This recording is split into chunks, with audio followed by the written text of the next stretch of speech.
पुरातन काळातली गोष्ट आहे. एका विद्वानाला राजाने एका अपराधामध्ये दोषी ठरवले आणि त्याला फाशीची शिक्षा ऐकवली. खरं तर तो व्यक्ती खूप विद्वान होता. त्यासाठी त्या विद्वानाचा सन्मान करत राजा म्हणाला, जर तू माझ्या एका प्रश्नाचं बरोबर उत्तर दिलं तर मी तुला क्षमा करेन.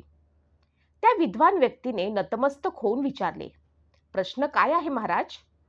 राजा म्हणाला, प्रश्न सरळ आहे, पण त्याचं उत्तर शोधणं मात्र कठीण आहे. त्यावरती विद्वान म्हणाला, महाराज, तुम्ही प्रश्न सांगा, मी उत्तर शोधण्याचा प्रयत्न करतो.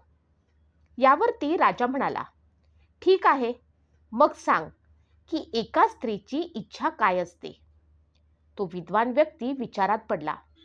त्याने खूप विचार केला, पण त्याला मात्र त्या प्रश्नाचं योग्य उत्तर सापडत नव्हतं. तेव्हा तो राजाला म्हणाला, महाराज, मला या प्रश्नाचं उत्तर शोधण्यासाठी काही वेळ द्यावा, म्हणजे मी नक्कीच या प्रश्नाचं उत्तर शोधेल आणि तुम्हाला सांगेल. राजाने त्याला 1 वर्षाचा वेळ दिला आणि म्हणाला, आजपासून बरोबर 1 वर्षाच्या आत जर तू मला या प्रश्नाचं उत्तर दिलं नाहीस तर तुला कोणतीही संधी न देता फाशी दिली जाईल. विद्वानाने या गोष्टीला होकार दिला. तो राजाच्या या प्रश्नाचं उत्तर शोधण्यासाठी बाहेर पडला. त्याने पूर्ण राज्यामध्ये फिरून खूप सारे ज्ञानी, पंडित, साधू, संत तसेच सामान्य जनतेला देखील हा प्रश्न विचारला, परंतु कोणीही त्याचं उत्तर एकच देत नव्हतं. प्रत्येकाची उत्तरं वेगवेगळी येत होती. कोणी म्हणे धन, कोणी म्हणे सन्मान, कोणी सांगितलं प्रेम, तर कोणी सांगितलं सुरक्षा. पण कोणतंही असं उत्तर त्याला मिळालं नाही की जे त्याला समाधानी वाटेल. अजूनही तो उत्तराच्या शोधातच होता. तेव्हा त्याला एका व्यक्तीनं सांगितलं, त्या दूर जंगलामध्ये एक चेटकीन राहते. असं म्हटलं जातं की तिच्याकडे प्रत्येक प्रश्नाची उत्तरं असतात. शेवटी आपल्याला योग्य ते उत्तर मिळेल या आशेवरती तो विद्वान त्या चेटकिनीकडे देखील गेला आणि त्याने तिला आपला प्रश्न विचारला. त्यावरती ती चेटकीन हसली आणि बोलली, मी तुला या प्रश्नाचं योग्य उत्तर सांगू शकते, पण त्यासाठी माझी एक अट आहे. विद्वानाने विचारलं, कोणती अट आहे? ती चेटकीन म्हणाली, तुला माझ्यासोबत विवाह करावा लागेल. तिची ही अट ऐकून तो विद्वान स्तब्ध उभा राहिला.